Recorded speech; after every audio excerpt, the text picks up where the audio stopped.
Contribution to Eastern India or BGREI is an innovative scheme introduced in 2010-2011 season to address the constraints limiting the productivity of the rice-based coffee system in Eastern India, comprising 7 states including West Bengal. Amid of COVID-19 and nationwide lockdown, in Siliguri subdivision of West Bengal has a maintained image of BGREI's success in 2020 and 2021 season.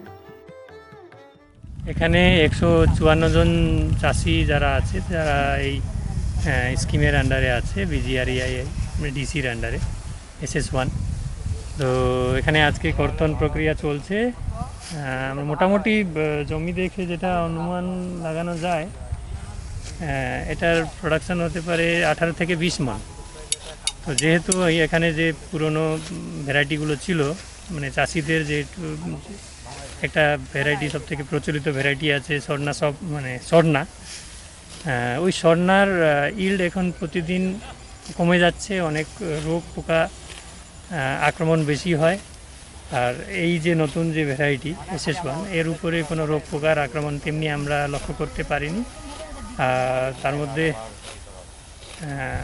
Yield ভালোই আসছে মনে হচ্ছে।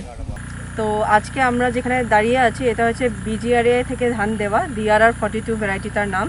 এটা খুব বেশি 120-125 দিনের ধান। তো অক্টোবরে পুজোর সময় অলমোস্ট ক্রপ কাটিং হয়ে গেছে, হারভেস্টিং 90% এই ব্লকে, 10% এখনও মাথায় আছে।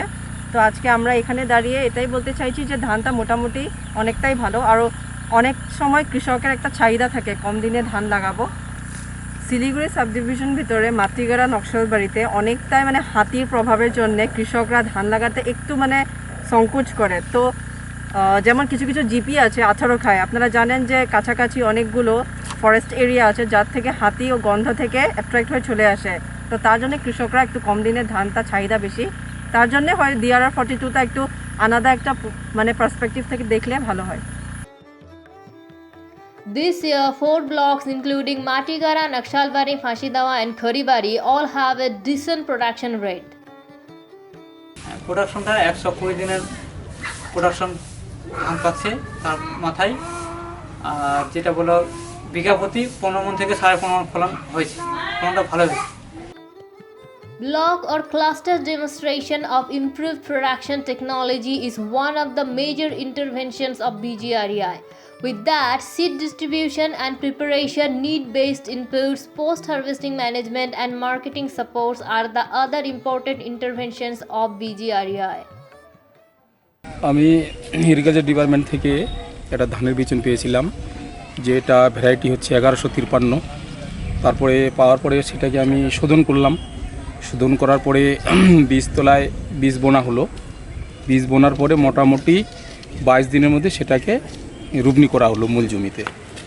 রুপনি করার পরে তারপরে আমরা অফিস থেকে জিঙ্ক বোরন যেটা পেয়েছিলাম সেটা আমরা সেই রুপনির মধ্যে স্প্রে করলাম। স্প্রে করার পরে মোটামুটি 22 দিনের মাথায় চাপান দিলাম। চাপান দেওয়ার পরে আবার 50 দিনের মাথায় আরেকটা চাপান দিলাম, আবার একটা স্প্রে দিলাম। দেওয়ার পরে মোটামুটি ধানটা দেখলাম বেশ সুন্দর হয়েছে। তো ধান কাটা হলো, কাটার পরে আমরা যেহেতু আলু রুপনি করব, যার জন্য ধানটাকে তাড়াতাড়ি বিক্রি করার জন্য আমরা যে কৃষি দপ্তরের যেখানে বিক্রি করা হয় সরকারি রেটে সেটা আমরা বিক্রি করলাম। সেখানে আমরা 1865 টাকা কুইন্টাল হিসেবে বিক্রি করলাম।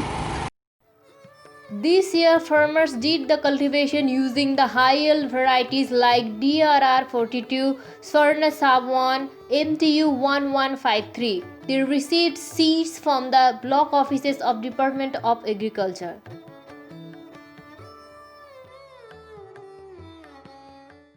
ধানটা আমি নকশালবাড়ি ব্লক থেকে পেয়েছি, কৃষি দপ্তর থেকে। ধানটার নাম হলো MTU 1153। আমি বীজটা পাওয়ার পর বীজ শোধন করেছি কার্বন ডাইজিম দিয়ে, তারপরে বীজ তোলা করেছি। বীজ তোলা করার পর 24 দিন পর চারাটা আমি মূল জমিতে লাইন সুইং করে চাষ করেছি। আমি মূল জমিতে চারা রোপণ করার পর 15 দিন পর কৃষি দপ্তর থেকে যে ঘাস মারা ওষুধ দেওয়া হয়েছিল সেটা আমি স্প্রে করছি, সেটা দিয়ে আমার কোনো আগাছা হয়নি। আমি ধান লাইন সুইং করে লাগাইছি, আর অফিস থেকে আমি 15 মিটার পেয়েছি, ওটা ওই আগাছা ওটা দিয়ে আমি আগাছা পরিষ্কার করছি। From the seed preparation to harvesting, farmers of Siliguri subdivision have received different kinds of inputs like certified seeds, seed treating chemicals, herbicide and other plant protection chemicals, biofertilizers from the Department of Agriculture to success the scheme. They also receive proper guidance and support from the Department of Agriculture in the entire procedure of cultivation. গত বছরের মতো এবছরও আমরা পূর্ব ভারতের সবুজ বিপ্লব আনয়ন প্রকল্পে আমরা বিভিন্ন ধানের ডেমনস্ট্রেশন এবং অন্যান্য কাজগুলো আমরা করছি। আজকে আমরা এই যে আমাদের যে একটা উদ্দেশ্য সেটা হচ্ছে যে সিড রিপ্লেসমেন্ট, অর্থাৎ চাষিদের ঘরে যে সিডটা আছে সেই সিডটাকে রিপ্লেস করে নতুন সিড দিয়ে এই যে ফলন বাড়ানো, এটাই হচ্ছে আমাদের মূল target.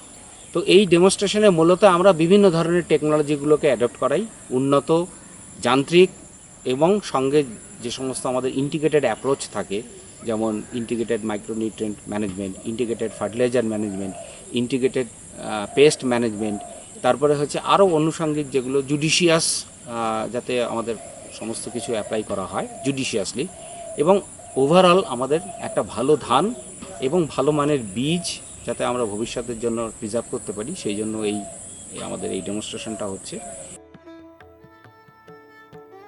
According to the BGREI beneficiary farmers in Siliguri subdivision, this year they are having significant yield enhancement.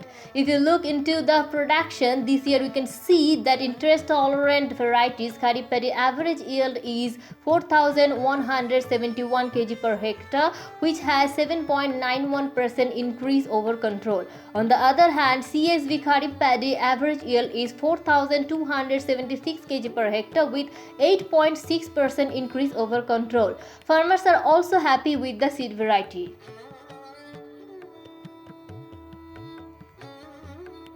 ধানটা দেখতেছি যে ধানটা খারাপ না, ধানটা মানে ভালোই ফলন, আরও অন্য ধান পাইছি তো এটারও ফলন ভালোই আছে। এই বছরে অতিরিক্ত বৃষ্টি হওয়ার পরেও আমার যে আশা যেটা ছিল সেটাই আমি মোটামুটি ভালো হয়েছে ধান। BGREI made the cultivation more easier and developed. With the help of the officers of Agriculture Department, farmers are able to implement modern technologies which is helping them to get good production and develop their farms.